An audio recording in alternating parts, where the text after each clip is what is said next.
Could Jay Slater's criminal past be linked to his disappearance? Mail Online understands detectives in Tenerife are looking into it as a possible line of inquiry. Jay was part of an 8-person gang that split the skull of Tom Hilton during an attack involving a machete, golf clubs, and an axe in 2021. In court, Tom described the gang as a pack of wolves, adding that he was forced to run for his life before he was attacked. All 8, including Jay, avoided prison. He was given a community order instead. Now Tom Hilton has spoken out, telling people to stop mentioning his name and get Jay found. Put yourself in their shoes. Stop talking all this nonsense on social and get this lad found.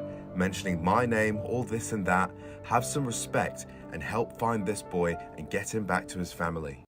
Have some respect and get this guy home to his family, says Tom Hilton. What a humble message for somebody who was attacked so badly in August 2021. You see, Tom Hilton didn't just suffer a machete attack to the back of his head. It wasn't just his skull that was exposed. He suffered from severe injuries to his shoulders and his legs. He didn't just suffer from this incident physically, he was traumatized mentally as well. And this has been stated by his lawyers when he's committed offenses. You see, Tom Hilton almost died from this attack. If you've watched the previous 6 videos, then you would know the severity of this attack. I just find it so hard to believe that he's the humble guy that he's making out to be. You see, for somebody with 28 offences and 14 convictions, one of the most up-and-coming criminals in Lancashire, to say such a humble message just doesn't seem right to me. Is this just one big act from Tom Hilton? And did he set up Jay Slater? Well, so far, I've proved to you guys that he's connected to Jay Slater in many ways. So if he wanted to set up Jay Slater, then he could have. We can see that there's a link between Ayub Kassim and Tom Hilton. We can also see that there's a link between Tom Hilton and Lucy Law. Lucy Law went on holiday with Jay Slater, and Ayub Kassim was the last person to see Jay Slater, apparently. And now, we also know that Lucy Law and Ayub Kassim are friends as well, and they know each other, because Ayub Kassim mentioned it in a live stream. He admitted that he knows this group and they're his friends. Were Jay's friends really his friends on this holiday, or did they stab him in the back? Were they conspiring something against him, and were they working with Tom Hilton to set him up? The civil guard, the Spanish police, obviously called off this search because they couldn't find Jay Slater. Now, why couldn't they find him? Was he really there? You see, they used Cavadar dogs. Why didn't they smell anything? Why didn't they sniff anything? Surely his body was degrading in that heat. Now, something is obviously not right there. You see, Jay Slater may have been put there afterwards. Isn't it strange how they find his body 29 days later, and apparently they received a tip where his body was?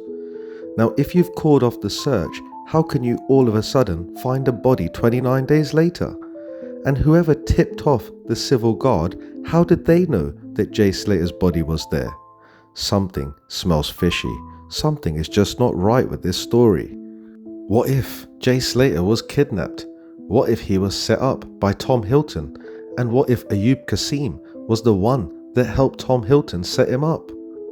Now guys, why did Jay and his friends set up Tom Hilton?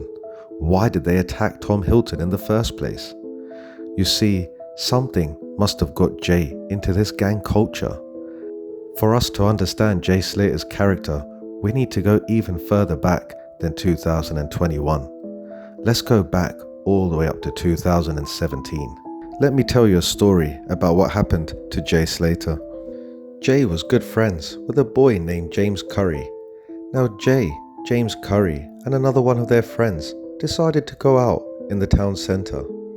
They were all so young at this time. They were between the ages of 12 and 13 years old. On their way to the town centre, they were passing a road known as Haworth Street in Oswaldtwistle. As Jay and his friends were just minding their own business and just walking down the road, they heard a screeching sound and a car suddenly came towards them at speed. The car skidded and 3 men jumped out of the car. The 3 hooded thugs ran straight towards Jay and his friends and they grabbed them and punched them and kicked them and threw them on the floor. Even while Jay was on the floor with his friends, they were still being kicked. Jay didn't know what to do, so he rolled over and he hid underneath a car. At this point, a member of public saw what was going on and tried to intervene. The three thugs quickly ran off, jumped into their car and drove off at speed. After the incident, Jay Slater was nowhere to be seen. Debbie Duncan received a call telling her about the incident and how Jay has disappeared. His friends were worried that he'd been kidnapped by the three thugs. Debbie was absolutely hysterical on the other side of the phone. She said they rang me to say Jay had been attacked and they think they've taken him in a car.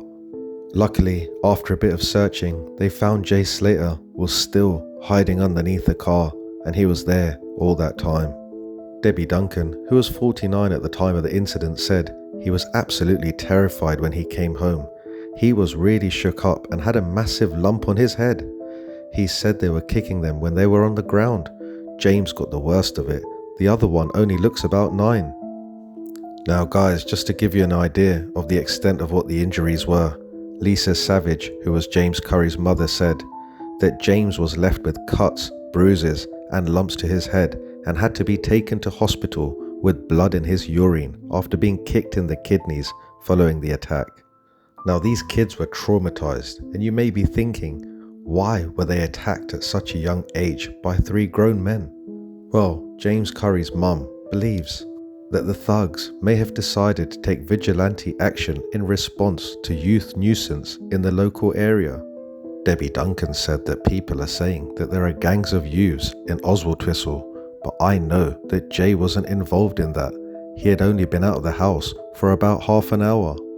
We don't know if Jay and his friends were involved in any of this gang culture at the time, but what we do know, there was a gang known as the Conspiracy Squad, and they were a drug gang that used kids to peddle the filth.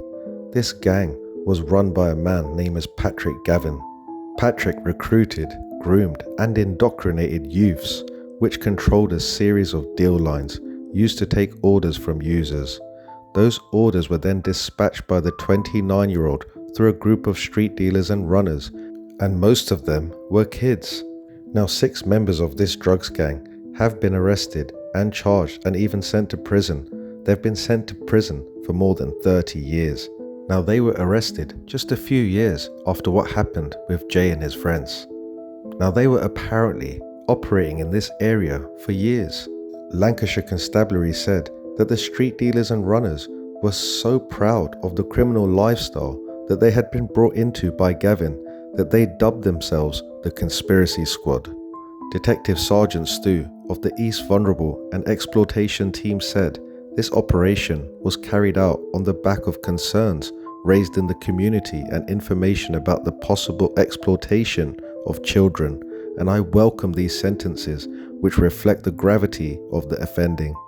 Now, is it possible that Jay Slater and his friends and even Tom Hilton himself were brought into this criminal network at a young age? You see, many people believe that Lucy Law introduced Jay to a drugs network in Tenerife. Now this allegation is quite plausible, especially if you think about Lucy Law's friends. She's friends with Ayub Kasim. Well, she at least knows Ayub Kasim because he admitted that on a live stream, and she never mentioned that in the beginning. In fact, she denied any knowledge of knowing him at all.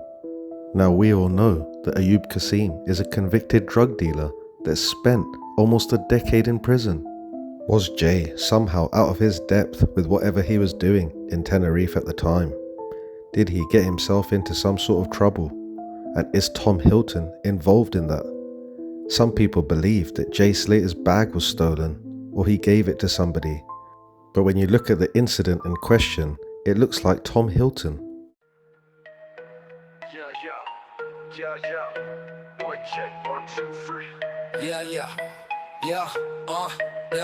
Mic check, 1, 2, 3. Final countdown, no time to breathe. Get your mind ready, your rhymes better be armed to the teeth to be defeated by he.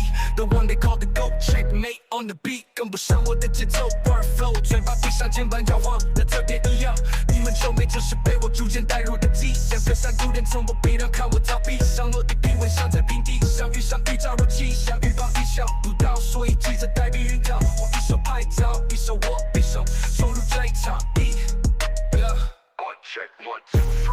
Final countdown.